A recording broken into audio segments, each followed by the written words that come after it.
Ryan, Pandan Moonbird Productions.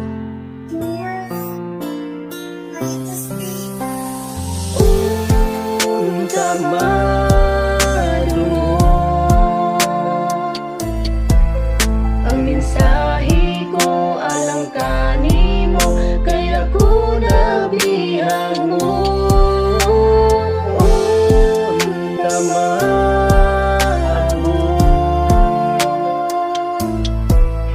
na ang takna nga makauban ka, di na mag-inusara.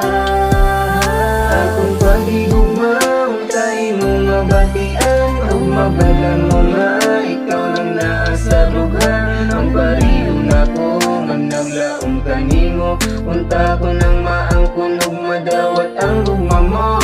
Akong pag-igugma, unta masayran mo tanan. Kung mabalan mo nga, ikaw lang nasa lughan. Ang bariyo na ko, nga naglaong kanimo. Unta ko nang maangkunog, madawat ang gugma mo.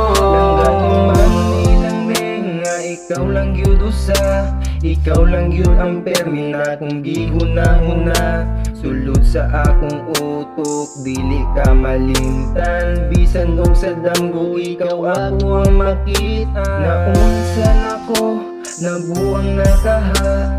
Kulang akong adlaw kung dili makakita.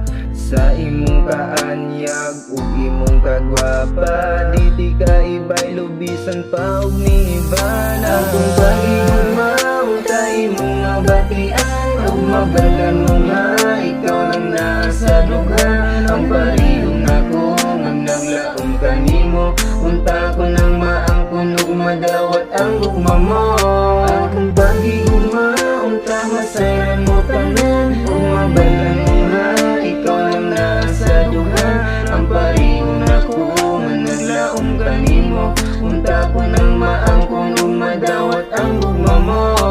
Ambot nga nubanga mauna man ni akong gibati, sukat nga nakita tika ang tanan nga kasakit ni pasi. Unta wala pa'y hikot ug dako pagluna ang imong kasing-kasing. Ako'y mulawig sa bakanti, kabugnaw ako ang muhaling. Wako'y uban day timan ilahi, kus uban dihang laki. Sa imong kasakit unungan tika, timan ini nga di ko mo biya. Bugtong ikaw ray hangad na kong bayi, way laing pangayo. Ikaw na unta ang mahimong kapika sa akong kinabuhi. Unta imo hapong mabati ang akong gibati. Sulod aning kanta pamati sa imo tanan ni mensahe. Akong pag-igugma, unta imong mabatian. Ug mabalan mo nga, ikaw lang nasa lughan. Ang parihong nako, nga naglaom kanimo. Unta ko nang maangkon ug madawat ang gugma mo. Akong pag-igugma, unta masayran mo tanan. Ug mabalan mo nga, ikaw lang nasa lughan. Ang parihong nako, nga naglaom kanimo. Unta ko nang maangkon ug madawat ang gugma mo. Akong pag-igugma, unta imong mabatian. Ug mabalan mo nga, ikaw lang nasa lughan. Ang parihong nako, nga naglaom kanimo. Unta ko nang maangkon ug madawat ang gugma mo. Akong pag-igugma, unta masayran mo tanan. Ug mabalan mo nga, ikaw lang nasa lughan. Ang parihong nako, nga naglaom kanimo. Unta ko nang maangkon ug madawat ang gugma mo.